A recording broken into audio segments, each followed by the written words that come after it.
The council chamber thundered with a symphony of alien sounds, murmurs like rustling leaves, hisses sharp as escaping steam, and guttural growls that resonated like distant thunder.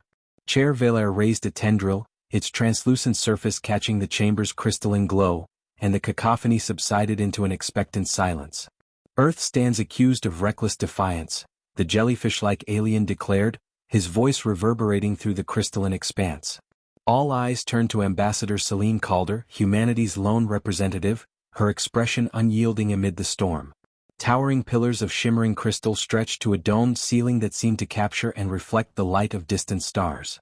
Delegates from countless species filled the tiered seating, their forms ranging from sleek, serpentine figures to hulking, chitinous beasts.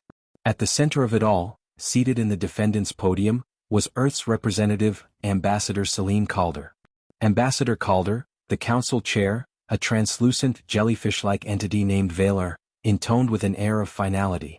Earth stands accused of egregious violations against the principles of the council, excessive territorial expansion, disregard for ecological preservation, and repeated acts of technological disruption among underdeveloped species. How does humanity plead? Celine stood, her human frame dwarfed by the grandeur around her, the faint hum of alien machinery and the shimmering light reflecting off the crystalline pillars adding an almost oppressive weight to the moment. Each gleam and whisper seemed to underline the stakes, humanity's survival against a galaxy poised to erase them. Her tailored navy suit was unadorned, a stark contrast to the ornate robes and gleaming exoskeletal plates of her peers. She gazed unflinchingly at the council chair. Humanity does not plead, Chair Valer, she said, her voice calm but edged with defiance. We act because survival demands it. We thrive because the alternative is extinction. And we will not be denied. A murmur rippled through the chamber, a wave of disapproval tinged with curiosity. Celine took a deep breath, her mind racing. This wasn't just about a verdict, it was about the narrative humanity would leave behind. The Council's principles, she continued, her voice carrying, were designed to uphold order, but they have become tools to suppress innovation and ambition. Humanity's progress, our refusal to stagnate, should be celebrated, not condemned. The murmurs turned into a cacophony of hisses, clicks, and guttural growls, the alien equivalents of boos and jeers. The serpentine delegates coiled and uncoiled their tails in agitation, while the chitinous ones clashed their mandibles in sharp disapproval.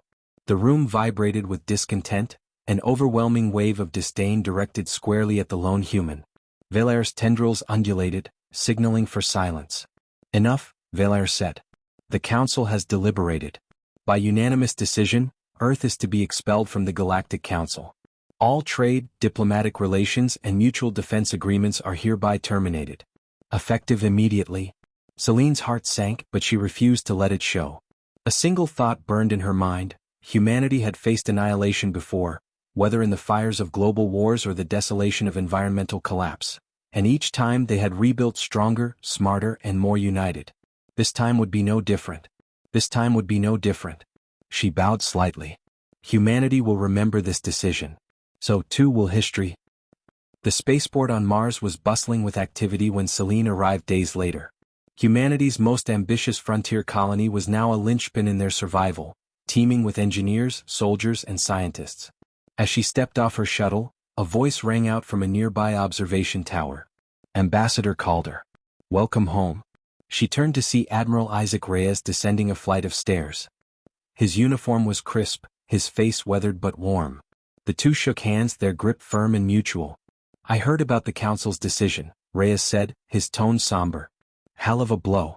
It's an opportunity, Celine replied, her eyes gleaming with determination. We've always been good at building something out of nothing. Reyes nodded, a smile tugging at his lips. And we've already started. The colonies are rallying. Earth's orbital defenses are operational, and the Titan shipyards are doubling production. Celine's heart swelled with pride. Humanity had faced countless existential threats before, pandemics, wars, environmental crises, and had emerged stronger each time. Being cast out by the Council wasn't the end, it was the beginning of something new. The first meeting of the Provisional Human Alliance convened in a reinforced dome on Mars. Leaders from Earth's surviving nations, governors of the colonies, and captains of industry filled the room. The air buzzed with tension and anticipation. Celine stood at the head of the table, a digital map of the galaxy projected behind her. She gestured to the glowing sectors representing human territories. The Council has underestimated us, she began, her voice firm. They think isolation will break us. But we've thrived in isolation before. We transformed deserts into thriving metropolises and reclaimed wastelands to create lush gardens. This isn't exile, it's the dawn of our independence. Murmurs of agreement spread through the room. Celine continued, her tone rising with conviction. We will build an empire of our own. One that values progress, resilience, and innovation. One that proves the galaxy wrong. Reyes stepped forward, pointing to key systems on the map. We've identified resource-rich planets here, here, and here. With the Titan-class ships, we can secure them within the year. And what of defense? Asked Governor Lee of the Europa colony. Reyes exchanged a glance with Celine, then replied, We're implementing Project Aegis, a network of automated defense stations and fleets coordinated by AI. If the Council tries to encroach, they'll regret it. Celine added, but it's not just about defense. It's about showing the galaxy what humanity can achieve when unshackled. We won't just survive, we'll redefine what's possible. The room erupted in applause, and for the first time since the banishment, Celine felt the weight of possibility outweigh the sting of rejection. As the meeting adjourned, Celine lingered, staring at the map. The stars seemed closer now, less distant and more attainable. Humanity's journey had always been about reaching for the impossible, and now, with the Council's rejection fueling their resolve, they would reach further than ever before. Admiral, she said as Reyes approached, how long until our first fleet is ready? 6 months, he replied. Maybe less if the engineers pull some miracles. Celine smiled faintly. Then let's make sure those miracles happen. Because when the Council sees the empire we've built, a bastion of ingenuity and defiance forged from their rejection, they won't just regret banning us. They'll fear the strength and unity of humanity unleashed. Reyes nodded, his expression mirroring her determination. Together they stepped out of the dome, the red Martian horizon stretching before them, a reminder of the boundless potential that lay ahead. The Martian shipyards were a hive of relentless activity. Towers of scaffolding stretched into the red sky, encasing the skeletal frames of humanity's burgeoning fleet. The acrid tang of molten metal mixed with the rhythmic clang of hammers, while the hiss of welding torches lit the air in bursts of brilliant sparks. Engineers worked tirelessly to fit plasma cannons, reinforced hull plating, and advanced AI systems into the Titan-class ships, each action a testament to humanity's resolve. The air hummed with the promise of transformation, each clang of metal against metal a declaration of defiance. Admiral Isaac Reyes strode across the observation deck overlooking the largest construction bay, his boots echoing against the polished floor.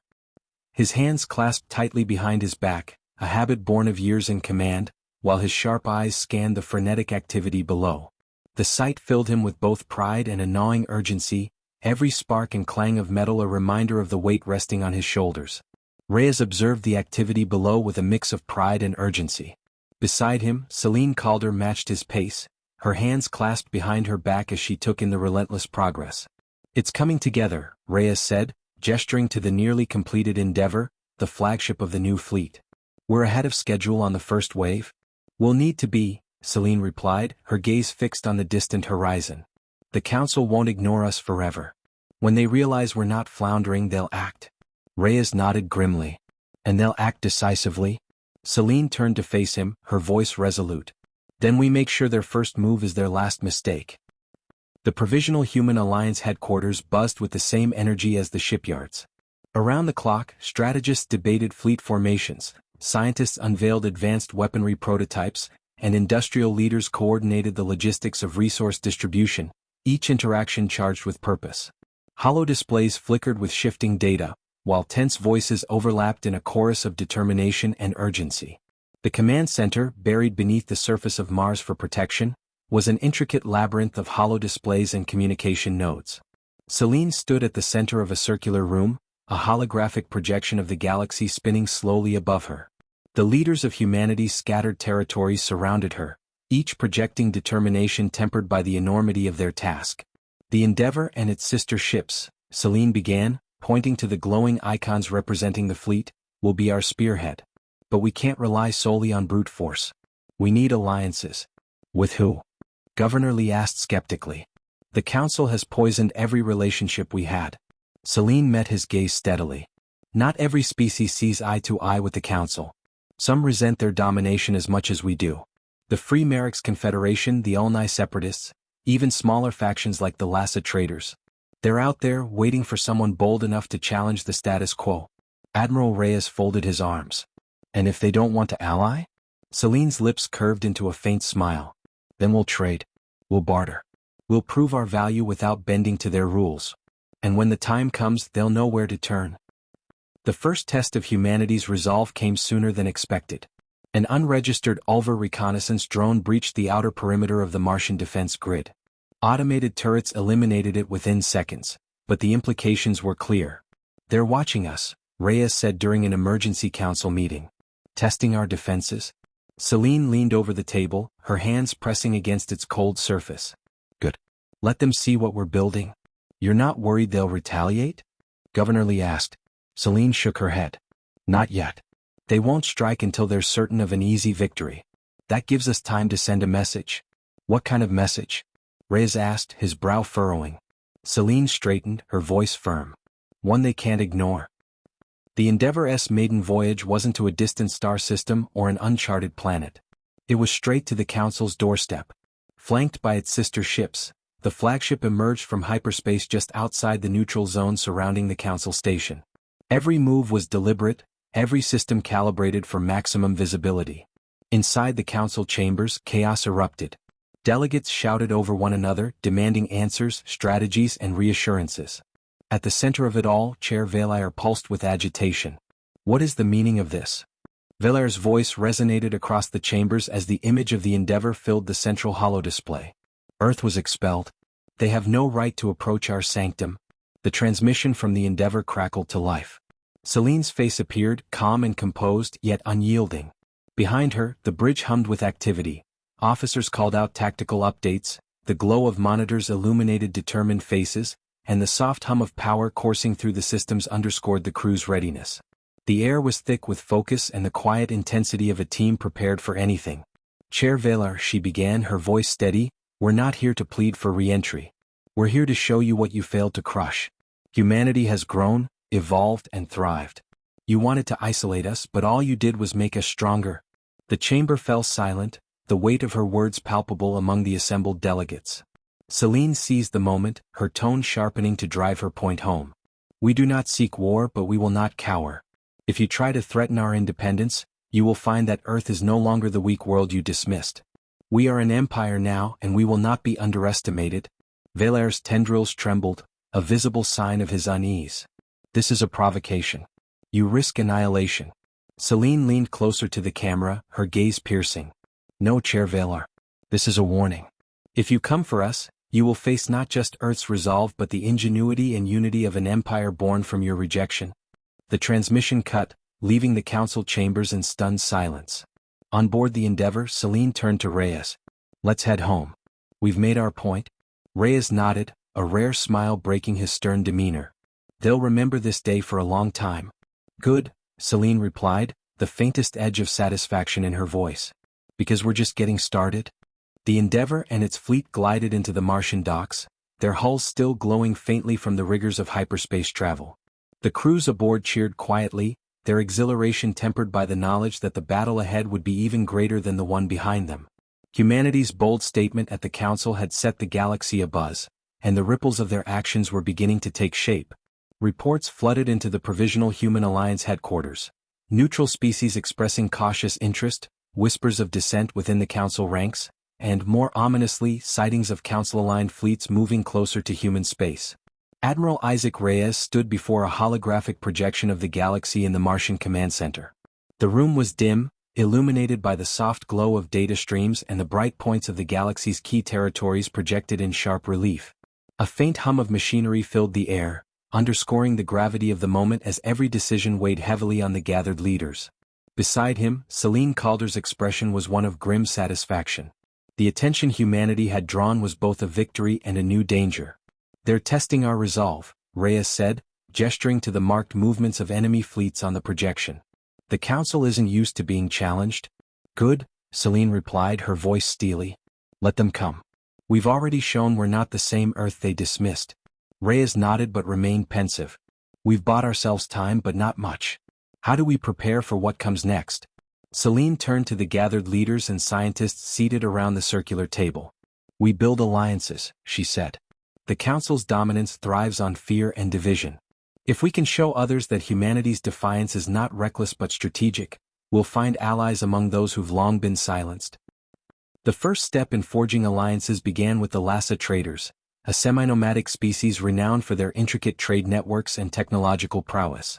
With skin that shimmered like liquid metal and voices that resonated with a harmonious cadence, the Lhasa were as enigmatic as they were resourceful, their sprawling fleet a testament to their independence from council oversight. Their sprawling fleet operated beyond council jurisdiction, making them a natural choice for humanity's overtures. Celine and Reyes boarded the Pioneer, a smaller diplomatic vessel outfitted with advanced communication and defensive systems. Its sleek, silver frame glinted under the harsh Martian sun as it launched toward a neutral meeting point near the Lhasa's main convoy. The Lhasa envoy, a willowy figure draped in translucent fabrics that shimmered with shifting colors, greeted them in the shared neutral zone. The meeting took place in the transparent dome of a neutral space station, the stars visible in every direction. "Humans," the envoy began, its voice melodic but wary. "You seek trade, yet your name is spoken with caution. What assurance do we have that your defiance will not bring the Council's wrath upon us?" Celine stepped forward, her tone measured. "The Council seeks to maintain their power by silencing those who challenge them. But humanity's defiance is proof that their grip is not absolute. We don't seek to involve you in war. We seek partners who value independence and innovation," Reyes added, "and we offer more than words. Our technology, our resources, and our willingness to defend those who stand with us will ensure the Council doesn't see you as easy targets." The envoy's shifting hues dimmed, a sign of contemplation. "It is a bold claim, Admiral.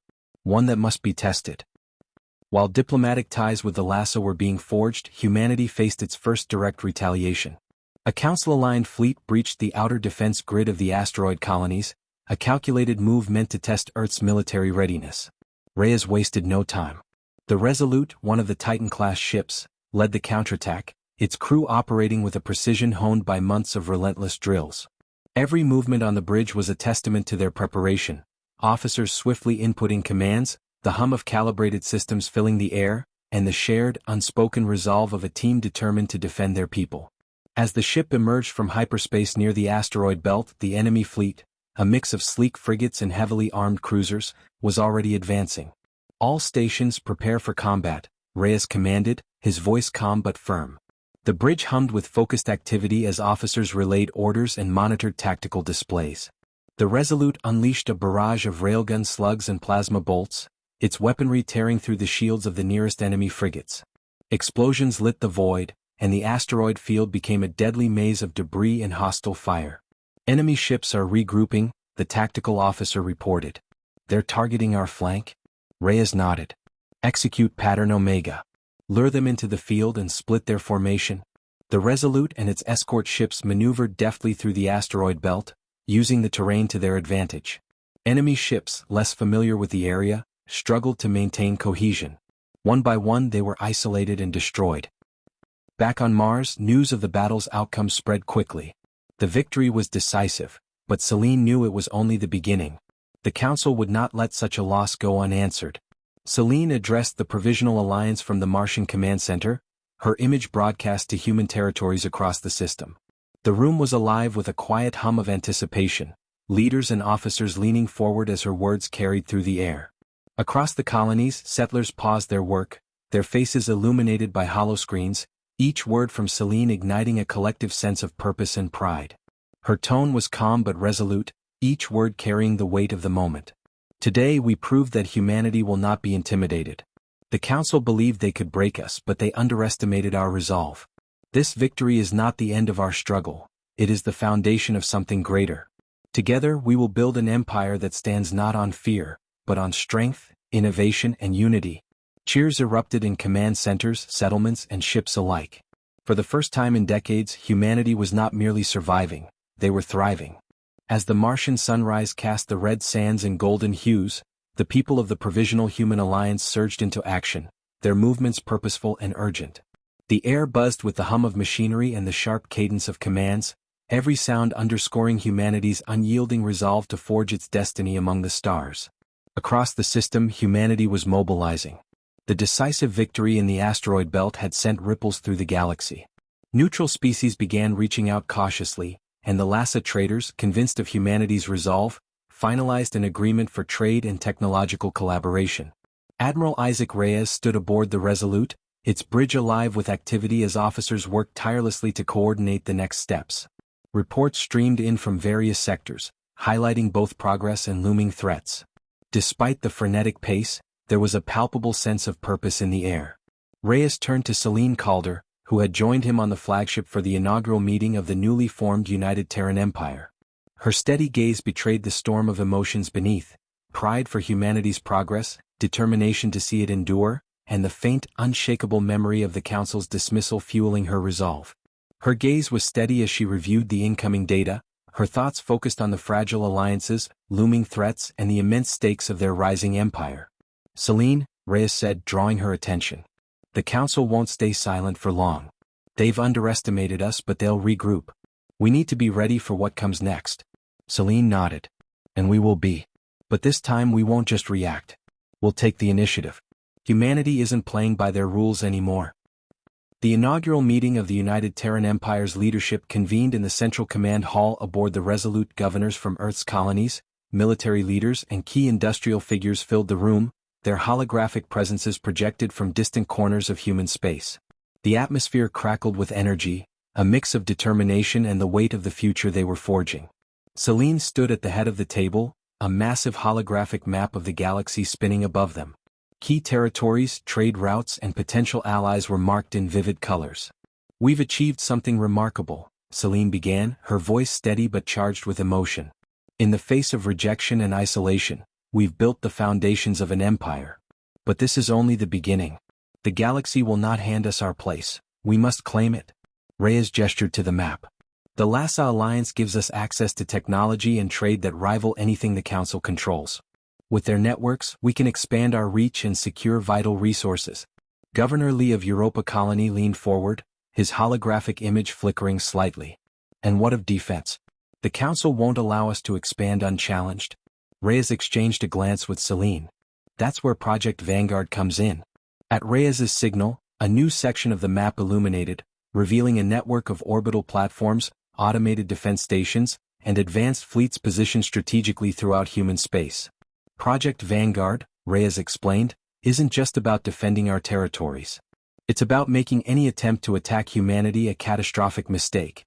Celine stepped forward, her gaze sweeping the room. "We've spent decades surviving, but now we are thriving. This empire is not just about defense. It's about setting an example for a galaxy trapped by the Council's stagnation. Our achievements in innovation, alliances, and unshakable resolve mark the dawn of a new era. We will be the alternative the galaxy needs." While plans for Project Vanguard moved into full swing, humanity faced its first test as an empire. A Council-aligned fleet, emboldened by fear and desperation, launched a surprise attack on the newly established LASA trade route. It was a calculated move meant to disrupt the fragile alliance and sow doubt among humanity's growing partners. The Resolute and its fleet responded within hours. The battle, waged in the nebula-rich Halcyon sector, unfolded as a symphony of chaos and precision. Alien ships darted through dense clouds, their energy weapons illuminating the mist, while humanity's Titan-class vessels advanced with unyielding determination. "Enemy formation is scattering," reported the tactical officer. "They weren't expecting such a quick response." "Good," Reyes said, his voice calm but resolute. "Press the advantage. Target their command ships." The Resolute unleashed a calculated assault, railgun slugs and plasma bolts tearing through the void in brilliant streaks of energy. The bridge shook faintly with each volley, officers calling out updates as targeting systems locked onto enemy ships. Amid the chaos, the crew moved with unyielding focus, their years of training evident in every precise maneuver and command.